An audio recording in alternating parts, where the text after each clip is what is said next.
Chapter 7 فیصلہ کن سوال۔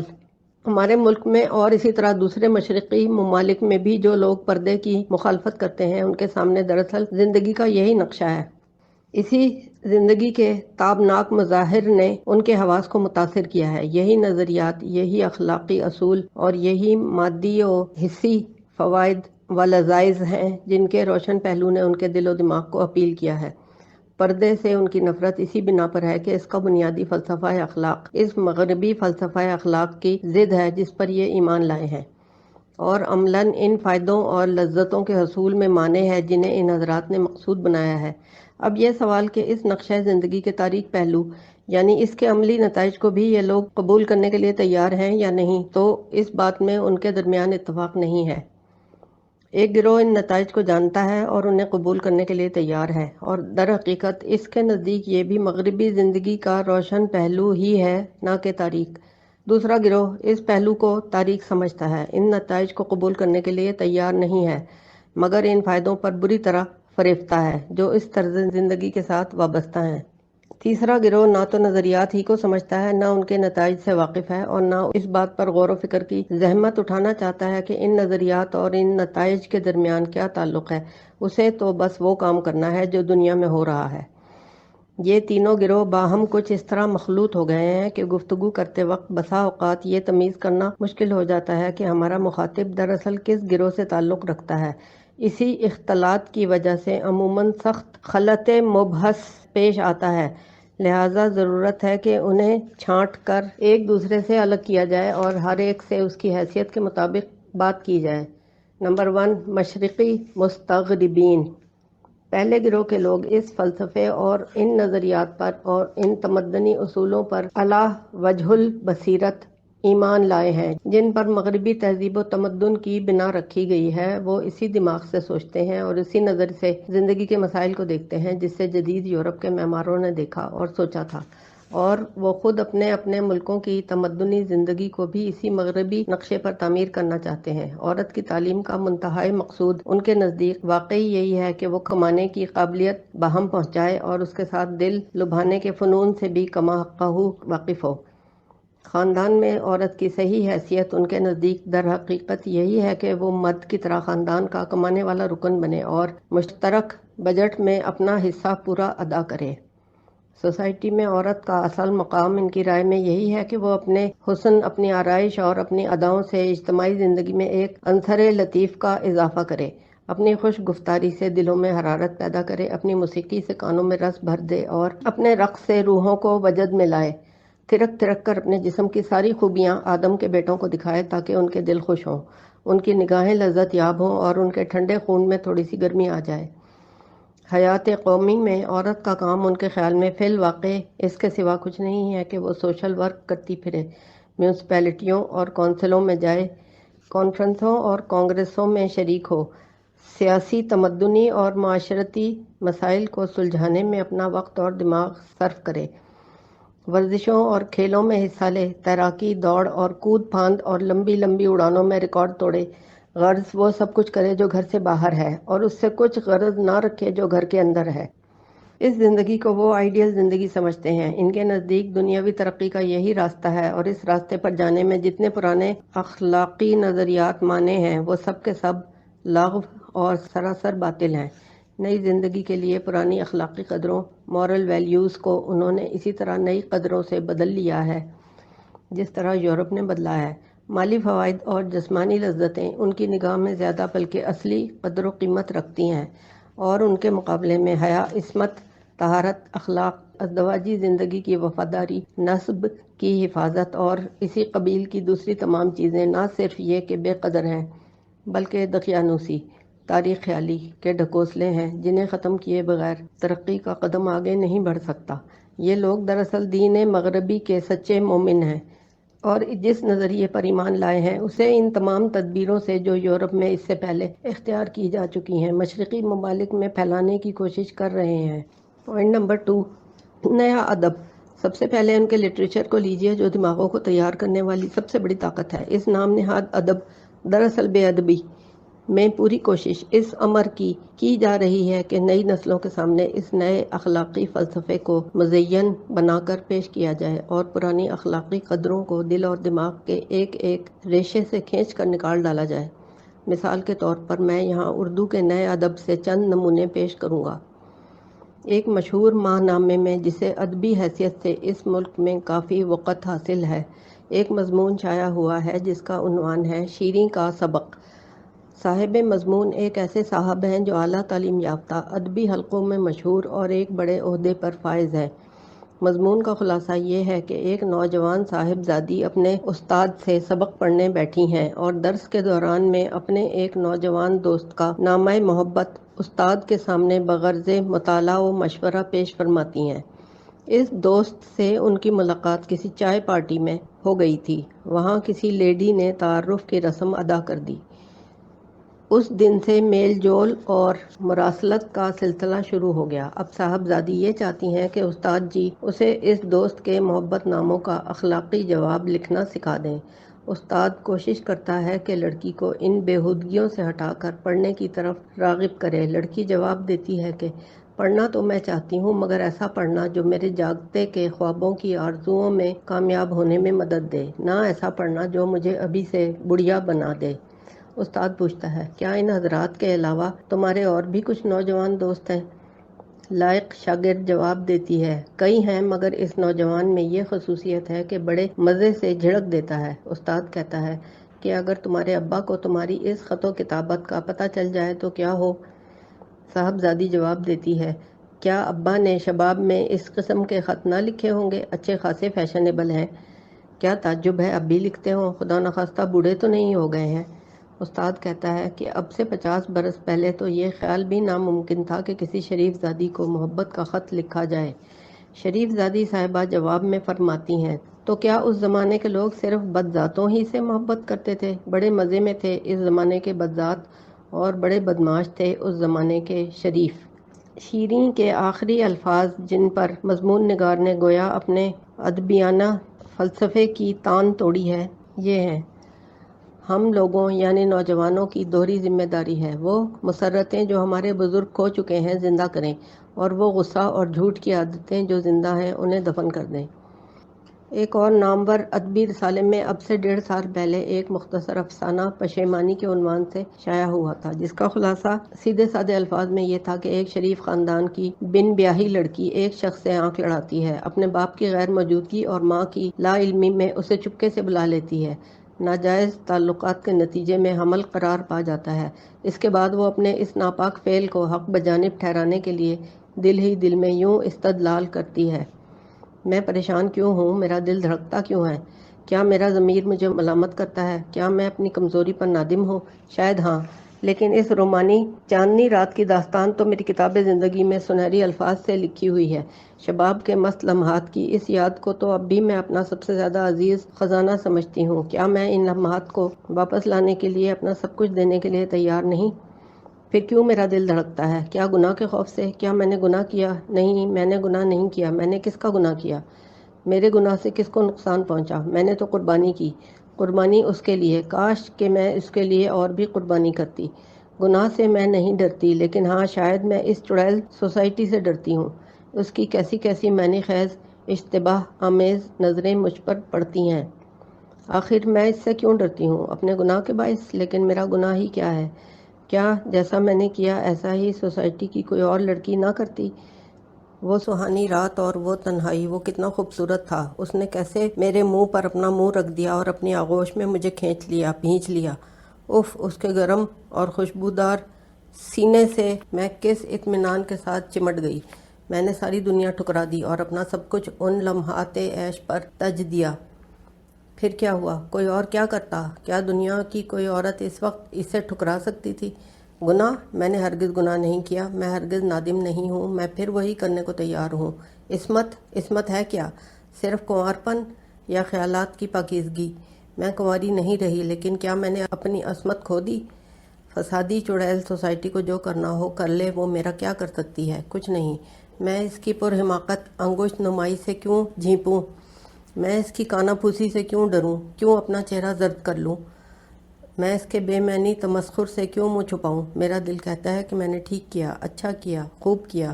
پھر میں کیوں چور بنوں؟ کیوں نہ ببانگ دہل اعلان کر دوں کہ میں نے ایسا کیا اور خوب کیا۔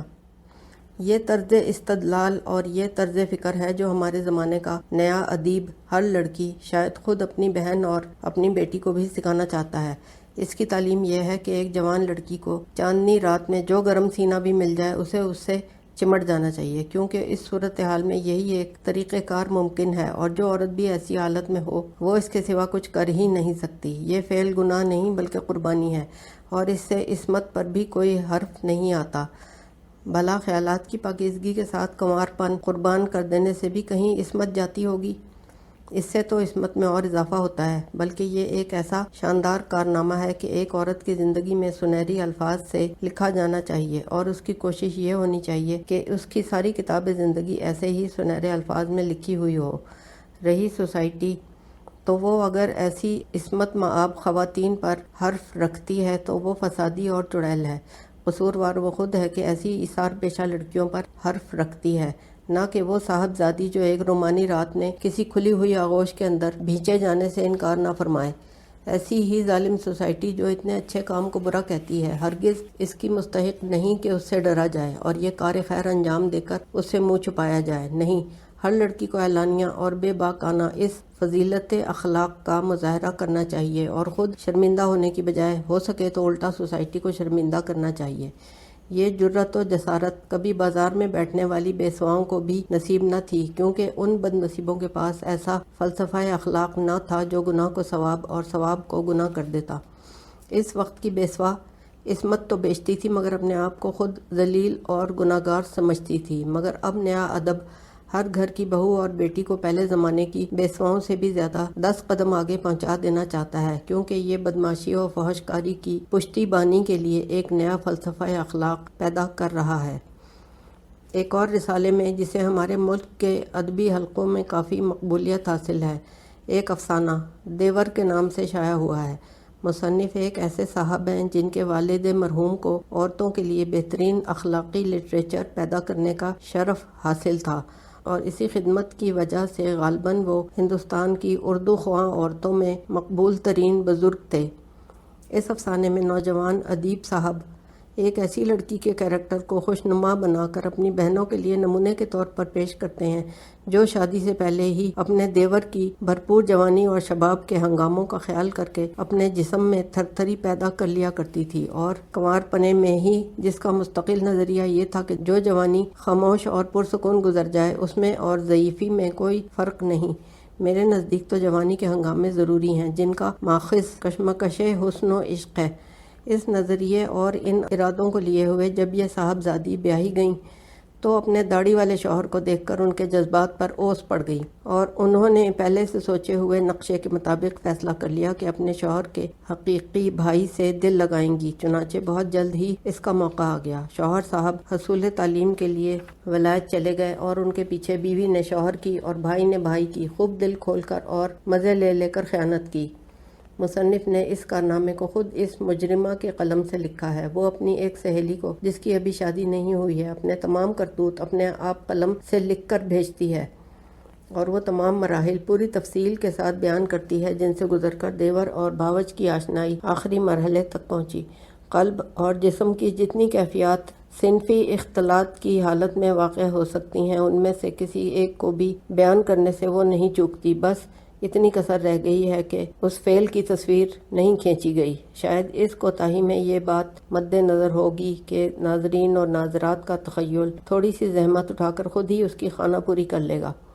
اس نئے ادیب کا اگر فرانس کے اس ادب سے مقابلہ کیا جائے جس کے چند نمونے ہم نے اس سے پہلے پیش کیے ہیں، تو صاف نظر آئے گا کہ یہ قافلہ اسی راستے سے اسی منزل کی طرف جا رہا ہے، اسی نظام زندگی کے لیے ذہنوں کو نظری اور اخلاقی حیثیت سے تیار کیا جا رہا ہے، اور عنان توجہ خاص طور پر عورتوں کی طرف منعطف ہے تاکہ ان کے اندر حیا کی ایک رمق بھی باقی نہ چھوڑی جائے۔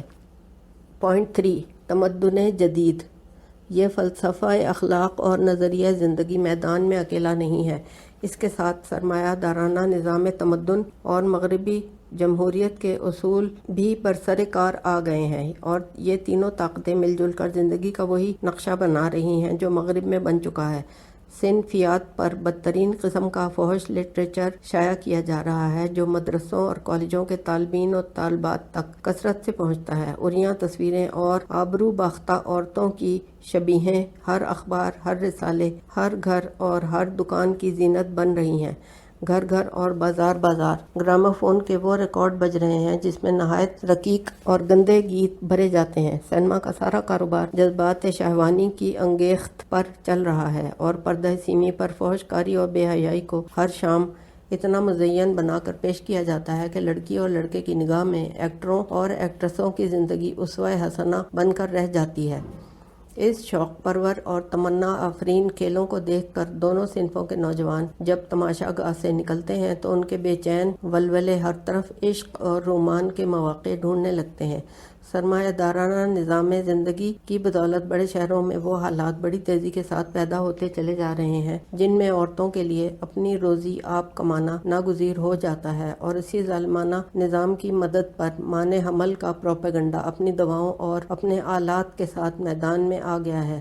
جدید جمہوری نظام نے جس کی برکات زیادہ تر انگلستان اور فرانس کے توسط سے مشرقی ممالک تک پہنچی ہیں، ایک طرف عورتوں کے لیے سیاسی اور اجتماعی سرگرمیوں کے راستے کھول دیے ہیں، دوسری طرف ایسے ادارات قائم کیے ہیں جن میں عورتوں اور مردوں کے خلط ملط ہونے کی صورتیں لازماً پیدا ہوتی ہیں، اور تیسری طرف قانون کی بندشیں اتنی ڈھیلی کر دی ہیں کہ فواحش کا اظہار ہی نہیں بلکہ عملی ارتکاب اکثر و بیشتر حالات میں جرم نہیں ہے۔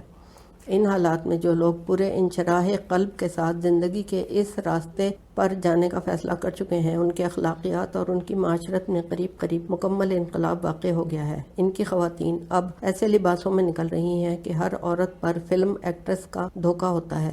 ان کے اندر پوری بے باکی پائی جاتی ہے، بلکہ لباس کی عریانی، رنگوں کی شوخی، بناؤ سنگار کے اہتمام اور ایک ایک ادا سے معلوم ہوتا ہے کہ صنفی مقناطیس بننے کے سوا کوئی دوسرا مقصد ان خواتین کے پیش نظر نہیں ہے۔ حیا کا یہ عالم ہے کہ غسل کا لباس پہن کر مردوں کے ساتھ نہانا، حتیٰ کہ اس حالت میں اپنے فوٹو کھنچوانا اور اخبارات میں شائع کرا دینا بھی اس طبقے کی کسی شریف خاتون کے لیے موجب شرم نہیں ہے، بلکہ شرم کا سوال وہاں سرے سے پیدا ہی نہیں ہوتا۔ جدید اخلاقی تصورات کے لحاظ سے انسانی جسم کے سب حصے یکساں ہیں۔ اگر ہاتھ کی ہتھیلی اور پاؤں کے تلوے کو کھولا جا سکتا ہے تو آخر کنجے ران اور بنے پستان ہی کو کھول دینے میں کیا مذائقہ ہے؟ زندگی کا لطف جس کے مظاہر کا مجموعی نام آرٹ ہے، ان لوگوں کے نزدیک ہر اخلاقی قید سے بالا تر بلکہ بجائے خود معیار اخلاق ہے۔ اسی بنا پر باپ اور بھائی اس وقت فخر اور مسرت کے مارے پھولے نہیں سماتے جب ان کی آنکھوں کے سامنے کنواری بیٹی اور بہن اسٹیج پر موسیقی، رقص اور معشوقانہ اداکاری کے کمالات دکھا کر سینکڑوں پرجوش ناظرین اور سامعین سے داد تحسین حاصل کرتی ہے۔ مادی کامیابی جس کا دوسرا نام مقصد زندگی ہے، ان کی رائے میں ہر اس ممکن چیز سے زیادہ قیمتی ہے جسے قربان کر کے یہ شے حاصل کی جا سکتی ہے۔ جس لڑکی نے اس گوہر مقصود کے حصول کی قابلیت اور سوسائٹی میں مقبول ہونے کی لیاقت بہم پہنچا لی، اس نے اگر عصمت کھو دی تو گیا کچھ بھی نہ کھویا بلکہ سب کچھ پا لیا۔ اسی بنا پر یہ بات کسی طرح ان کی سمجھ میں آتی ہی نہیں کہ کسی لڑکی کا لڑکوں کے ساتھ مدرسے یا کالج میں پڑھنا یا عالم جوانی میں تنہا حصول تعلیم کے لیے یورپ جانا آخر کیوں قابل اعتراض ہو۔ پوائنٹ نمبر 4، مستغربین سے فیصلہ۔ یہ ہیں وہ لوگ جو پردے پر سب سے زیادہ اعتراض کرتے ہیں۔ ان کے نزدیک یہ پردہ ایک ایسی حقیر بلکہ بدیع البطلان چیز ہے کہ اس کی تصحیح کر دینا اور اس پر پھپتیاں کسنا اس کی تردید کے لیے کافی دلیل ہے۔ لیکن یہ رویہ بالکل ایسا ہی ہے جیسے کوئی شخص انسانی چہرے پر سرے سے ناک کی ضرورت ہی کا قائل نہ ہو اور اس بنا پر وہ ہر اس شخص کا مذاق اڑانا شروع کر دے جس کے چہرے پر اسے ناک نظر آئے۔ اس قسم کی جاہلانہ باتوں سے صرف جاہل ہی مرعوب ہو سکتے ہیں۔ انہیں اگر ان کے اندر کوئی معقولیت موجود ہے، یہ سمجھنا چاہیے کہ ہمارے اور ان کے درمیان دراصل قدروں کا بنیادی اختلاف ہے۔ جن چیزوں کو ہم قیمتی سمجھتے ہیں وہ ان کے نزدیک بے قیمت ہیں، لہٰذا اپنے معیار قدر کے لحاظ سے جس طرز عمل کو ہم ضروری سمجھتے ہیں وہ لامحالہ ان کی نگاہ میں قطعاً غیر ضروری بلکہ مہمل ٹھہرنا ہی چاہیے۔ مگر ایسے بنیادی اختلاف کی صورت میں وہ صرف ایک خفیف العقل آدمی ہی ہو سکتا ہے جو اصل بنائے اختلاف پر گفتگو کرنے کی بجائے فروع پر حملہ شروع کر دے۔ انسانی قدروں کے تعین میں فیصلہ کن چیز اگر کوئی ہے تو وہ قوانین فطرت ہیں۔ قوانین فطرت کے لحاظ سے انسان کی ساخت جس چیز کی مقتضی ہو اور جس چیز میں انسان کی صلاح اور فلاح ہو وہی دراصل قدر کی مستحق ہے۔ آؤ اس معیار پر جانچ کر دیکھ لیں کہ قدروں کے اختلاف میں ہم راستی پر ہیں یا تم ہو۔ علمی دلائل جو کچھ تمہارے پاس ہیں انہیں لے آؤ، اور جو دلائل ہم رکھتے ہیں انہیں ہم پیش کرتے ہیں۔ پھر راست باز اور ذی عقل انسانوں کی طرح دیکھو کہ وزن کس طرف ہے۔ اس طریقے سے اگر ہم اپنے معیار قدر کو صحیح ثابت کر دیں تو تمہیں اختیار ہے، چاہے ان قدروں کو قبول کرو جو خالص علم اور عقل پر مبنی ہیں، چاہے انہی قدروں کے پیچھے پڑے رہو جنہیں مجرد نفسانی رجحان کی بنا پر تم نے پسند کیا ہے۔ مگر اس دوسری صورت میں تمہاری اپنی پوزیشن اس قدر کمزور ہو جائے گی کہ ہمارے طرز عمل کی تصدیق کرنے کی بجائے تم خود تصدیق کے مستحق بن کر رہ جاؤ گے۔ پوائنٹ نمبر 5، دوسرا گروہ۔ اس کے بعد ہمارے سامنے دوسرا گروہ آتا ہے۔ پہلے گروہ میں تو غیر مسلم اور نام نہاد مسلمان دونوں قسم کے لوگ شامل ہیں، مگر یہ دوسرا گروہ تمام تر مسلمانوں پر مشتمل ہے۔ ان لوگوں میں آج کل حجاب اور نیم بے حجابی کی ایک عجیب معجوب مرکب استعمال کی جا رہی ہے۔ یہ مذبذبین بین ذالک لا الہ ہؤلاء ولا الہ ہؤلاء کے صحیح مصداق ہیں۔ ایک طرف تو یہ اپنے اندر اسلامی جذبات رکھتے ہیں، اخلاق، تہذیب، شرافت اور حسن سیرت کے ان معیاروں کو مانتے ہیں جنہیں اسلام نے پیش کیا ہے، اپنی عورتوں کو حیا اور عصمت کے زیوروں سے آراستہ اور اپنے گھروں کو اخلاقی نجاستوں سے پاک رکھنے کے خواہش مند ہیں، اور ان نتائج کو قبول کرنے کے لیے تیار نہیں ہیں جو مغربی تمدن اور معاشرت کے اصولوں کی پیروی سے رونما ہوئے ہیں اور ہونے چاہیے۔ مگر دوسری طرف اسلامی نظم معاشرت کے اصول و قوانین کو توڑ کر کچھ رکتے کچھ جھجکتے اسی راستے کی طرف اپنی بیویوں، بہنوں اور بیٹیوں کو لیے جا رہے ہیں جو مغربی تہذیب کا راستہ ہے۔ یہ لوگ اس غلط فہمی میں ہیں کہ آدھے مغرب اور آدھے اسلامی طریقوں کو جمع کر کے یہ دونوں تہذیبوں کے فوائد و منافع اکٹھے کر لیں گے، یعنی ان کے گھروں میں اسلامی اخلاق بھی محفوظ رہیں گے، ان کی خاندانی زندگی کا نظم بھی برقرار رہے گا، اور اس کے ساتھ ان کی معاشرت اپنے اندر مغربی معاشرت کی برائیاں نہیں بلکہ صرف اس کی دل فریبیاں، اس کی لذتیں اور ان کی مادی منفعتیں جمع کر لے گی۔ لیکن اول تو دو مختلف الاصل اور مختلف المقصد تہذیبوں کی آدھی آدھی شاخیں کاٹ کر پیوند لگانا ہی درست نہیں، کیونکہ اس طرح کے بے جوڑ امتزاج سے دونوں کے فوائد جمع ہونے کی بجائے دونوں کے نقصانات جمع ہو جانا زیادہ قریب از قیاس ہے۔ دوسرے یہ بھی خلاف عقل اور خلاف فطرت ہے کہ ایک مرتبہ اسلام کے مضبوط اخلاقی نظام کی بندشیں ڈھیلی کرنے اور نفوس کو قانون شکنی سے لذت آشنا کر دینے کے بعد آپ اس سلسلے کو اس حد پر روکیں گے جسے آپ نے خالی از مضرت سمجھ رکھا ہے۔ یہ نیم مریا لباسوں کا رواج، یہ زینت و آرائش کا شوق، یہ دوستوں کی محفلوں میں بے باکی کے ابتدائی سبق، یہ سینما اور برہنہ تصویروں اور عشقی افسانوں سے بڑھتی ہوئی دلچسپی، یہ مغربی ڈھنگ پر لڑکیوں کی تعلیم، بہت ممکن ہے کہ اپنا فوری اثر نہ دکھائے، بہت ممکن ہے کہ موجودہ نسل اس کی مضرتوں سے محفوظ رہ جائے، لیکن یہ سمجھنا کہ آئندہ نسلیں بھی اس سے محفوظ رہیں گی ایک صریح نادانی ہے۔ تمدن اور معاشرت میں ہر غلط طریقے کی ابتدا بہت معصوم ہوتی ہے، مگر ایک نسل سے دوسری نسل اور دوسری سے تیسری نسل تک پہنچتے پہنچتے وہی چھوٹی سی ابتدا ایک خوفناک غلطی بن جاتی ہے۔ خود یورپ اور امریکہ میں بھی جن غلط بنیادوں پر معاشرت کی تنظیمیں جدید کی گئی تھی اس کے نتائج فوراً ظاہر نہیں ہو گئے تھے، بلکہ اس کے پورے نتائج اب تیسری اور چوتھی پشت میں ظاہر ہوئے ہیں۔ بس یہ مغربی اور اسلامی طریقوں کا امتزاج اور یہ نیم بے حجابی دراصل کوئی مستقل اور پائیدار چیز نہیں ہے، اصل میں اس کا فطری رجحان انتہائی مغربیت کی طرف ہے، اور جو لوگ اس طریقے پر چل رہے ہیں انہیں سمجھ لینا چاہیے کہ انہوں نے فی الحال اس سفر کی ابتدا کی ہے جس کی آخری منزلوں تک اگر وہ نہیں تو ان کی اولاد اور اولاد کی اولاد پہنچ کر رہے گی۔ پوائنٹ نمبر 6، فیصلہ کن سوال۔ ایسی حالت میں قدم آگے بڑھانے سے پہلے ان لوگوں کو خوب غور و خوض کر کے ایک بنیادی سوال کا فیصلہ کر لینا چاہیے جو مختصراً حسب ذیل ہے: کیا آپ مغربی معاشرت کے ان نتائج کو قبول کرنے کے لیے آمادہ ہیں جو یورپ اور امریکہ میں رونما ہو چکے ہیں اور جو اس طرز معاشرت کے طبعی اور یقینی نتائج ہیں؟ کیا آپ اسے پسند کرتے ہیں کہ آپ کی سوسائٹی میں بھی وہی ہیجان انگیز اور شہوانی ماحول پیدا ہو؟ آپ کی قوم میں بھی اس طرح بے حیائی، بے عصمتی اور فواہش کی کثرت ہو، امراض خبیثہ کی وبائیں پھیلیں، خاندان اور گھر کا نظام درہم برہم ہو جائے، طلاق اور تفریق کا زور ہو، نوجوان مرد اور عورتیں آزاد شہوت رانی کی خوگر ہو جائیں، مانع حمل، اسقاط حمل اور قتل اولاد سے نسلیں منقطع کی جائیں، نوجوان لڑکے اور لڑکیاں حد اعتدال سے بڑھی ہوئی شہوانیت میں اپنی بہترین عملی قوتوں کو ضائع اور اپنی صحتوں کو برباد کریں، حتیٰ کہ کمسن بچوں تک میں قبل از وقت صنفی میلانات پیدا ہونے لگیں اور اس سے ان کی دماغی اور جسمانی نشو و نما میں ابتدا ہی سے فتور برپا ہو جایا کرے۔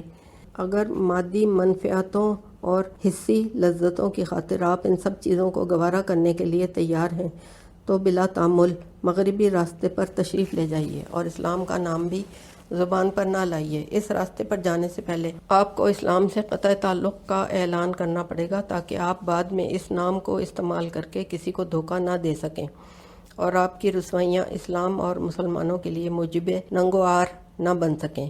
لیکن اگر آپ ان نتائج کو قبول کرنے کے لیے تیار نہیں ہیں، اگر آپ کو ایک ایسے صالح اور پاکیزہ تمدن کی ضرورت ہے جس میں اخلاق فاضلہ اور ملکات شریفہ پرورش پا سکیں، جس میں انسان کو اپنی عقلی، روحانی اور مادی ترقی کے لیے ایک پرسکون ماحول مل سکے، جس میں عورت اور مرد بہیمی جذبات کی خلل اندازی سے محفوظ رہ کر اپنی بہترین استعداد کے مطابق اپنے تمدنی فرائض انجام دے سکیں، جس میں تمدن کا سنگ بنیاد یعنی خاندان پورے استحکام کے ساتھ قائم ہو، جس میں نسلیں محفوظ رہیں اور اختلاف انصاب کا فتنہ برپا نہ ہو، جس میں انسان کی خانگی زندگی اس کے لیے سکون و راحت کی جنت اور اس کی اولاد کے لیے مشفقانہ تربیت کا گہوارہ اور خاندان کے تمام افراد کے لیے اشتراک عمل اور امداد باہمی کی انجمن ہو۔ تو ان مقاصد کے لیے آپ کو مغربی راستے کا رخ بھی نہ کرنا چاہیے، کیونکہ وہ بالکل مخالف سمت کو جا رہا ہے اور مغرب کی طرف چل کر مشرق کو پہنچ جانا عقلاً محال ہے۔ اگر فی الحقیقت آپ کے مقاصد یہی ہیں تو آپ کو اسلام کا راستہ اختیار کرنا چاہیے، مگر اس راستے پر قدم رکھنے سے پہلے آپ کو غیر معتدل مادی منفعتوں اور حصی لذتوں کی طلب اپنے دل سے نکالنا ہوگی، جو مغربی تمدن کے دل فریب مظاہر کو دیکھ کر پیدا ہو گئی ہے۔ ان نظریات اور تخیلات سے بھی اپنے دماغ کو خالی کرنا ہوگا جو یورپ سے اس نے مستعار لے رکھے ہیں۔ ان تمام اصولوں اور مقصدوں کو بھی طلاق دینا پڑے گی جو مغربی تمدن و معاشرت سے اخذ کیے گئے ہیں۔ اسلام اپنے الگ اصول اور مقاصد رکھتا ہے، اس کے اپنے مستقل عمرانی نظریات ہیں۔ اس نے ویسا ہی ایک نظام معاشرت وضع کیا ہے جیسا کہ اس کے مقاصد اور اس کے اصول اور اس کے عمرانی نظریات کا طبعی اقتضا ہے۔ پھر اس نظام معاشرت کا تحفظ وہ ایک خاص ڈسپلن اور ایک خاص ضابطے کے ذریعے سے کرتا ہے، جس کے مقرر کرنے میں غایت درجے کی حکمت اور نفسیات انسانی کی پوری رعایت ملحوظ رکھی گئی ہے، جس کے بغیر یہ نظام معاشرت اختلال اور برہمی سے محفوظ نہیں رہ سکتا۔ یہ افلاطون کی جمہوریت کی طرح کوئی خیالی اور وہمی نظام یوٹوپیا نہیں ہے، بلکہ 13.5 صدیوں کے زبردست امتحان میں پورا اتر چکا ہے، اور اس طویل مدت میں کسی ملک اور کسی قوم کے اندر بھی اس کے اثر سے ان خرابیوں کا عشر اشیر بھی رونما نہیں ہوا ہے جو مغربی تمدن کے اثر سے صرف 1 صدی کے اندر پیدا ہو چکی ہیں۔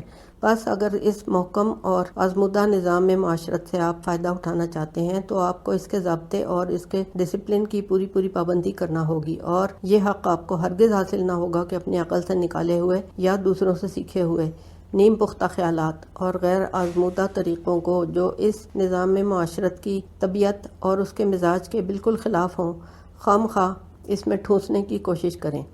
تیسرا گروہ چونکہ سفہاء اور مغفلین پر مشتمل ہے، جس میں خود سوچنے سمجھنے اور رائے قائم کرنے کی صلاحیت ہی نہیں ہے، لہٰذا وہ کسی توجہ کا مستحق نہیں۔ بہتر یہی ہے کہ ہم اسے نظر انداز کر کے آگے بڑھیں۔